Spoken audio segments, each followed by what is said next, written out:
बहुत प्राचीन समय की बात है। उस समय देवताओं और असुरों के बीच शक्ति का संतुलन बिगड़ गया था। एक बार महर्षि दुर्वासा के श्राप के कारण देवता अपनी शक्ति, तेज और वैभव खो बैठे। इंद्र का ऐश्वर्य समाप्त हो गया और स्वर्ग लोक कमजोर पड़ गया। इसका लाभ उठाकर असुर अत्यंत शक्तिशाली हो गए और उन्होंने देवताओं को पराजित करना शुरू कर दिया। देवता भयभीत होकर भगवान विष्णु के पास पहुंचे और प्रार्थना की, हे नारायण, हमारी रक्षा कीजिए, अन्यथा सृष्टि पर अधर्म का राज हो जाएगा। भगवान विष्णु ने देवताओं को धैर्य दिया और कहा, अभी युद्ध का समय नहीं है। समुद्र में छिपा हुआ अमृत ही तुम्हें पुनः शक्ति देगा। इसके लिए समुद्र मंथन करना होगा।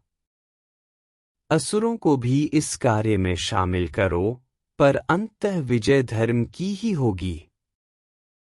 समुद्र मंथन की शुरुआत। देवताओं और असुरों ने मिलकर मंदराचल पर्वत को मथानी और वासुकी नाग को रस्सी बनाया। देवता वासुकी की पूंछ पकड़कर और असुर उसका मुख पकड़कर समुद्र को मथने लगे।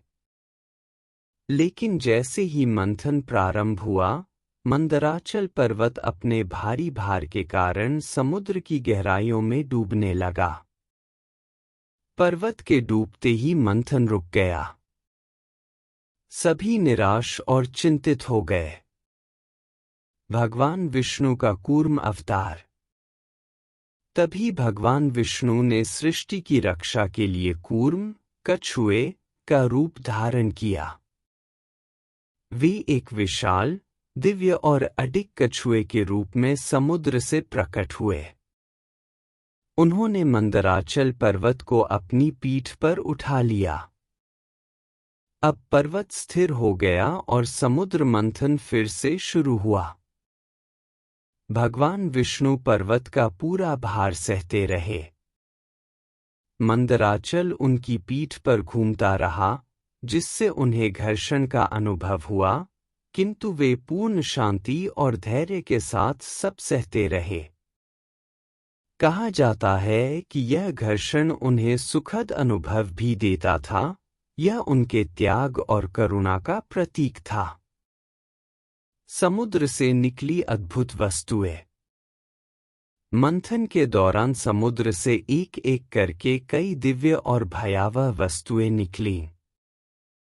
सबसे पहले निकला भयंकर विष हालाहल, जिसकी ज्वाला से पूरी सृष्टि नष्ट होने लगी। तब भगवान विष्णु की प्रार्थना पर भगवान शिव ने वह विष पी लिया और अपने कंठ में धारण कर लिया। तभी वे नीलकंठ कहलाए।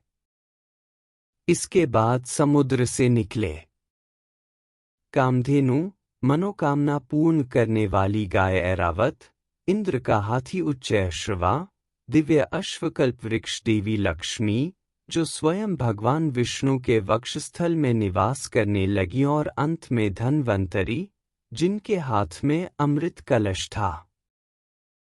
अमृत और धर्म की विजय।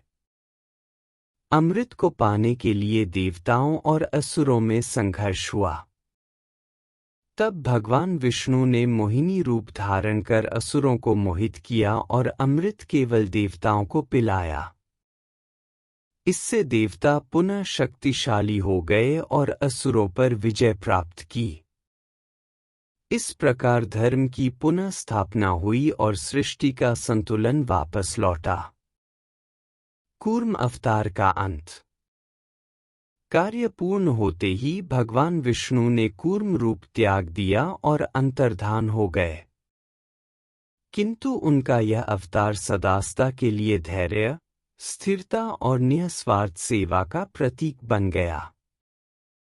कूर्म अवतार से मिलने वाली शिक्षाएं। धैर्य ही सबसे बड़ी शक्ति है। बिना दिखावे के किया गया कर्तव्य महान होता है।